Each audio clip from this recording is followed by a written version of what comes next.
Hello, I've been doing some testing of Arduplane and Mission Planner and the whole sort of Ardupilot system, just getting my feet wet, seeing how it all works on a plane recently, and it's been working very, very well. I'm quite impressed with how well it all performs. So I thought I might pull it off the plane and put it onto this wooden quadcopter frame. It's about a 300mm across this, from motor to motor, not very big, but quite handy for tests, and it was just sitting around with the motors and the ESCs in it ready to go. So what I've done is just threw everything together here in an evening, hoping to get it done before it got dark. And now that I'm a little bit more familiar with the user interface of Mission Planner and how it all gets set up, I was very surprised at how quickly this all went together. I didn't have any problems at all. I didn't get stuck. I had to look things up on Google, of course, every now and then. But it all just went together flawlessly, works flawlessly. I flew some missions. Nothing failed, apart from a few tiny misunderstandings on my part. So I recorded most of it, and I thought I would show you some of the things that I tested. I actually set it up, like I say, it was getting dark by the time I got the first flight done. So the video that I took of that is not very pleasant to watch because it's quite dark. So I won't include all of that in this main video, but I will put a link to that in the description if somebody is bored and they want to watch the whole thing in the dark. All you can see is the silhouette of the quad flying, unfortunately. So the next day when it was sunny, I did some of the main tests of the things that I was interested in, which is the, let's see, spline tracking and region of interest, and just sort of missions in general, auto takeoff and auto land and stuff like that. And I put this little FPV camera on here, not to fly at FPV, but just to check that the quad was actually facing in the direction that it was supposed to. So for the region of interest thing, for example, you set a lat long position here, and even though the quad's flying past it like that, it should be facing the camera or facing the front of the quad to it as it goes past like that. Unfortunately, the power supply that I was using initially for this FPV camera was coming from the receiver. It's a 5-volt camera, and I don't know what's going on here, but the power was very, very dirty, you know, electrically spiking and stuff like that. So just the picture was really terrible. So I apologize in advance for that, but the point of it was not to have a nice picture to look at. It was just to check that the camera was pointing in the right way. So as far as that goes, it should be good enough video, but like I say, not very pleasant to watch. Sorry about that. So after attaching all the hardware to the quadcopter, I set up a little text file to take some notes as I went, but it turned out to be not really necessary because this is the entirety of my notes. And a lot of the documentation is built into the Mission Planner here, so it's just to sort of, you know, follow the instructions. So all I did was install the firmware, select the type of frame, calibrate that, calibrate that, calibrate that, calibrate that, set the flight modes, basically just following down this list. So to look at that in a little bit more detail, well, I'm not going to load the firmware here because I've already done that, but basically it's another case of just following the instructions there, and then in the firmware you would select quadcopter as, well, that's what I was doing. And then in here, for some reason this was set to undefined, so I just set it to quad and X like that, and then I had to look up the motor connections information about which numbering to go on which motors, and that is here. So we've got 1, 2, 3, 4. It's a little bit different to iNav and CleanFlight, and then I just did accelerometer calibration, follow the instructions, compass calibration, follow the instructions, radio calibration, click follow the instructions, ESC calibration, follow the instructions, and then flight modes. Well, I came back and changed this a few times because I was doing tests of different modes, but initially I just set up return to launch, position hold, and stabilize mode to begin with. I didn't touch the fail-safe. The only other thing I changed was in the battery monitor settings. You can put in these numbers. I actually just copied these straight out of my previous settings that I had for Arduplane because I'm using the same flight controller, so the resistors inside it should be the same. So I just copied this 11.31 and 15.2 from the plane settings, and it seems to be working quite well. And then I did my maiden flight, and you can click that link in the description if you want to see that. The only problem I had with the maiden flight was there was a bit of a WTF moment when I realized that the pitch control was backwards. So I fixed that by reversing the pitch channel on the radio. I'm very puzzled as to why this is necessary. This was the same with the plane too. I had to reverse the pitch channel to get it to work properly. I would have thought that pitching or pushing the stick forwards or upwards is pitching the plane forwards. But maybe Ardupilot thinks it should be the other way around.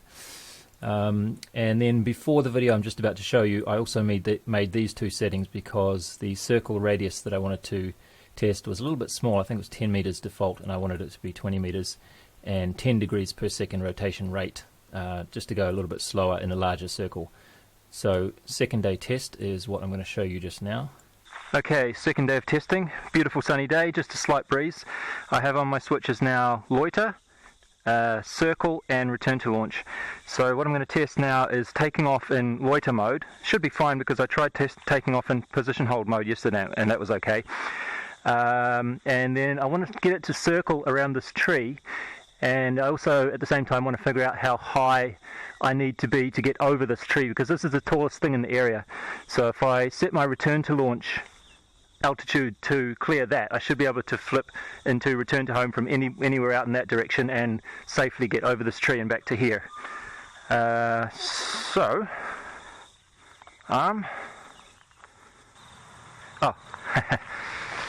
push that button, don't we? Okay, so throttle goes over halfway, it should come up. And, oh, it's wobbling a bit again. That's odd. But it should be going straight up over the spot where it launched from. So when it gets to about as high as that tree, I'll just have a little look on my... Go a little bit higher, please. Okay, so it looks to me that that's like just clearing the top of the tree, so I just want to see how high that is. Oh, 20.6 meters. Okay. Oh, I set all my mission waypoints to be 20 meters. Oh yeah, from here I can see it's a good couple of meters above, so I think I'll just stick with that. So now let's descend, just bump this a little bit below the halfway point, and we should be coming down.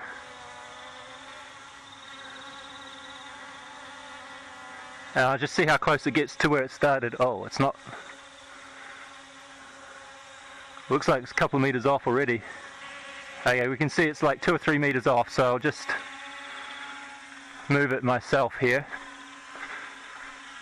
Now what I wanted to do was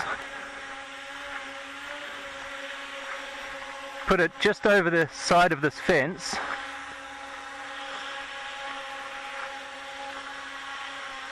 See if we can hover here, please.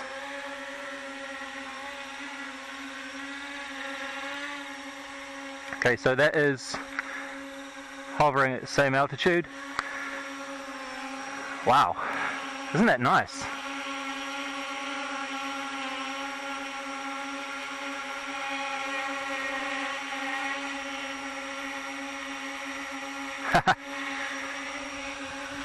Still got a bit of PID tuning necessary, but as far as the position hold goes, that's really good.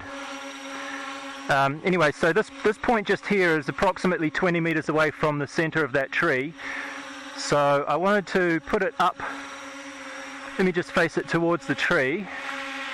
Oops, wrong way.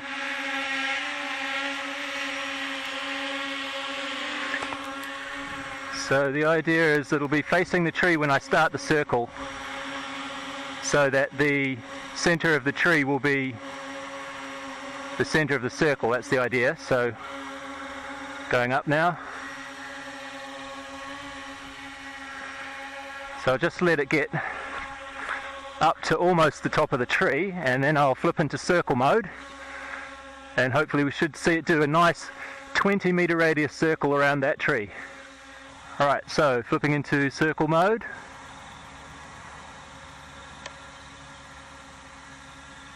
Yeah. That's pretty good. Oh, jeez. Looks like it might have lost a little bit of altitude, but not bad. Oh, there's more trees over there, eh?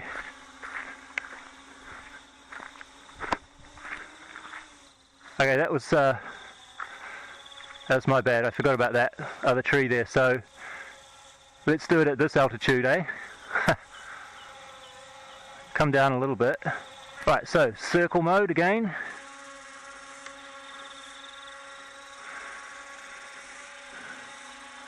Can't actually see it very well there, but I think it's okay. Hope it's okay. Looks like the center of the circle is slightly different. Oh no, that's good. Beautiful.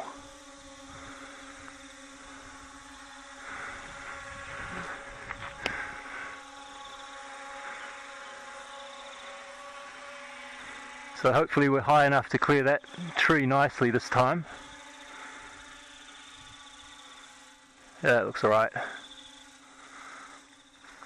Okay.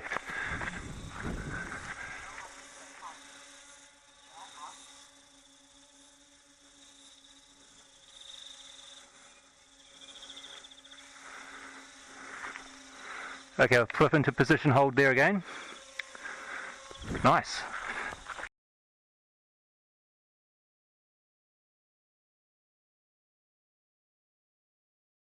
The next thing I tested was a mission, and this mission is fairly complex considering it's my first one, for Arducopter at least. It includes a auto takeoff, auto land, a region of interest, and some spline and a delay and cancelling of the region of interest as well. So we start here, we take off, go to here, go to position 3, waypoint 3, and you'll notice that this piece here is waypoint 4.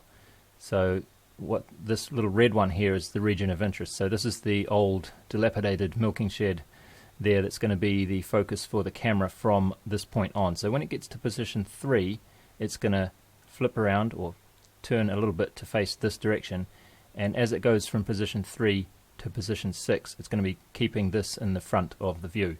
And the reason this is position 6 instead of position 5 is because position 5 is a 5-second delay at this point.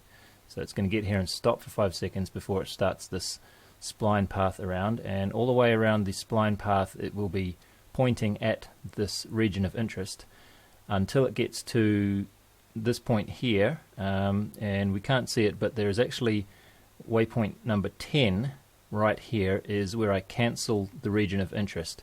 So it's going to stop looking at the milking shed, and it's going to continue to face along the direction of travel again, and then the spline will finish there, and then it just goes to here and returns to home. So as far as first missions go, it's a fairly complicated one, but it all worked quite nicely. Okay, here goes for the auto mission. So this switch puts it into auto mode, and it has a takeoff command at the beginning, so I'm hoping it should take off, and I'm presuming that I arm it and raise the throttle a little bit. Okay, now if I switch to auto, oh, throttle is at 0. That's fine, I suppose. So it should raise to 20 meters and then go to just over the gate.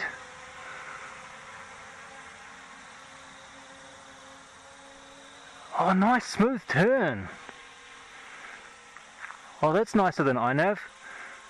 iNav will kind of do that quite abruptly. Well, that looks great.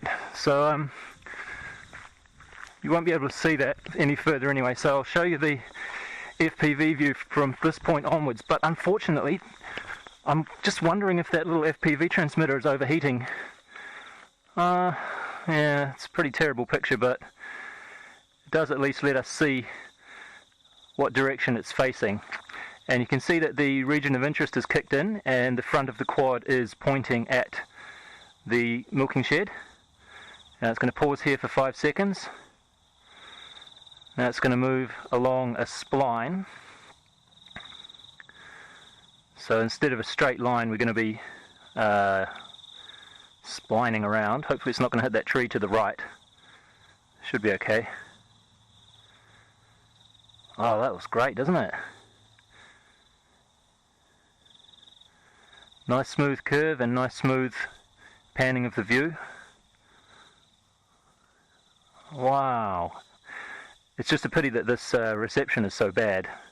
It's only a 25 milliwatt transmitter, so I mean, it's doing alright, but I think the heat is killing it, and also it's not getting a very good signal, clean power from the receiver that it's plugged into. So right about here, the region of interest should turn off. Yep, oh, that was a bit abrupt, but it works.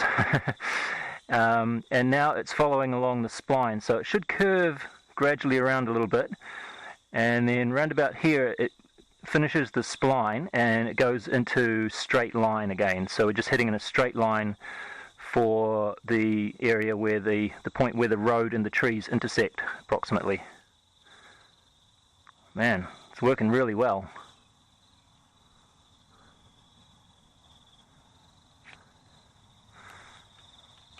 So I should be able to see it myself again pretty soon.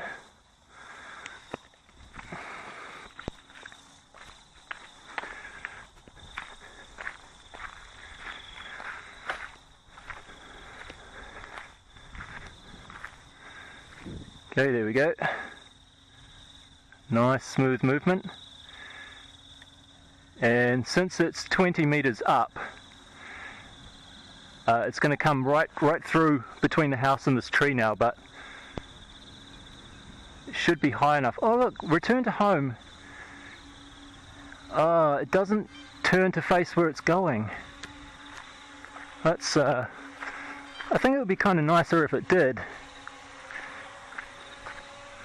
So it's facing that way at the moment, I think. Nevertheless, it's working very well. I haven't touched this yet. See, the throttle is still at 0.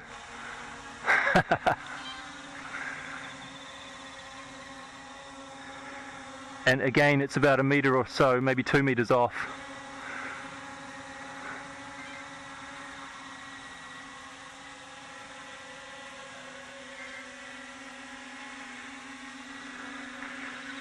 Still haven't touched it.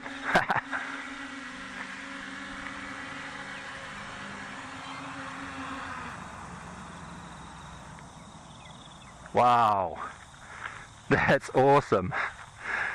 That's the first ever mission that I've tried, and it just worked flawlessly without even touching anything on here at all, after arming, that is. Wow.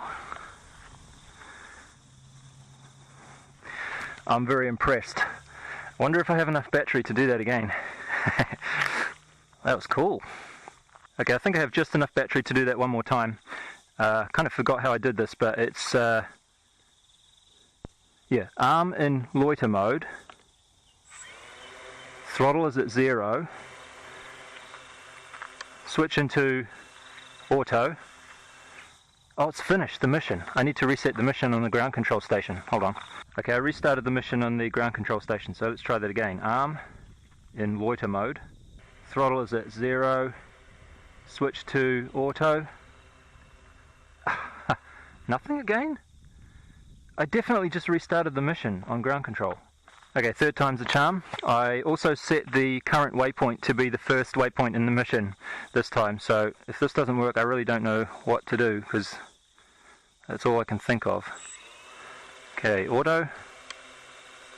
Nope, it's not going to fly the mission again. So at this point I guess I just have to restart it. Okay, last attempt before I give up. This is the only other idea I had. You can set a switch like this to do mission reset, which is what it should have done. So let's see if that helps. No! I just cannot get this thing to fly 2 missions in a row without resetting by unplugging the battery. What am I missing? Tried 3 methods. Ain't gonna happen. Okay, you want? Is that what you want? Well, that's what you got. So, auto.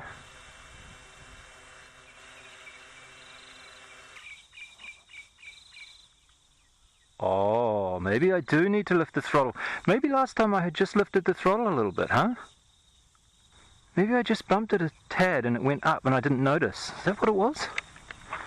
It makes sense that you'd have to lift the throttle. Alright, so loiter, arm, auto, throttle up a little. That's what it was, huh? So I'm a little bit scared to see what happens if I put the throttle to 0 there, so I'm not going to do that. But I could have sworn that it was right at the bottom all through the mission. I think I actually pushed it down to check that it was at the bottom last time. But I'm not going to touch it now because it might crash. Okay, it's getting closer to me now, so I don't mind going and picking it up from here. So I'm just going to put the throttle to 0. And it doesn't matter, which is good. Okay. It's definitely at 0 now. So last time I definitely did have it at 0 and it was flying. So I guess all you need to do is raise it a little bit above 0 to do the takeoff. And any point thereafter when it goes to 0, it doesn't matter. Oh, position's a bit better this time. Cool. So I have yet to see it land within 2 meters of the starting point, but it does land nicely, and it's kind of neat that it turns the props off for you too. So that was all the testing I did on that day, and after that I did a little bit more reading, and I discovered that there was of course a setting where you could change it so that your direction, even in return to launch mode, would point to follow the direction that the quadcopter is moving. So that was one setting I changed there. That's 3. And then I also thought I might try and speed it up a little bit, because this quadcopter is not a big lumping great aerial photography machine. It can actually go quite fast if you want it to. So I doubled the waypoint navigation speed from 5 meters per second to 10 meters per second, and I set up this mission here, which is almost entirely splines. I just think these splines are kind of neat. So that's just sort of going to go around and around and around like that. And I also fixed the power supply problem for the FPV cameras, so we're not going to see any of that sort of glitching and flickering anymore. Unfortunately, the weather wasn't very nice this day though. So the speed that it's traveling at here is about 36 kilometers an hour. This quad could go a bit faster than that, and I would have done that if I was flying it manually. I could go quite a bit faster, but I thought just to keep things didn't want to push my luck too much, so I thought 36 kilometers an hour is enough. And you can see that it's already having to lean into the turns quite a bit, but it does it very, very smoothly. Like, just sort of looks like a human's flying it almost. So we just passed waypoint number 6 there, if you're following along on the right hand side.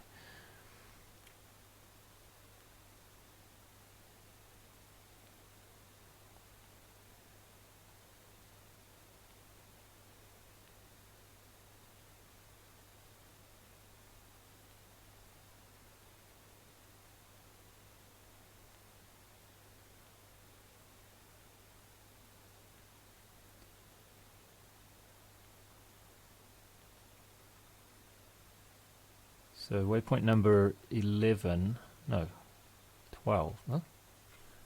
What is that one there, just over the milking shed? Whatever it is there, we pass exactly over the milking shed, very nicely. And you can see, as it approaches to where it's going to have to turn, it sort of preemptively leans into the turn like a human would do as well. So just as we come up to number, oh, this is number 12, isn't it? So look how it leans quite a bit before it gets there. So it's sort of pre-calculating how it's going to have to accelerate in the other directions. Very, very smoothly and naturally looking movement.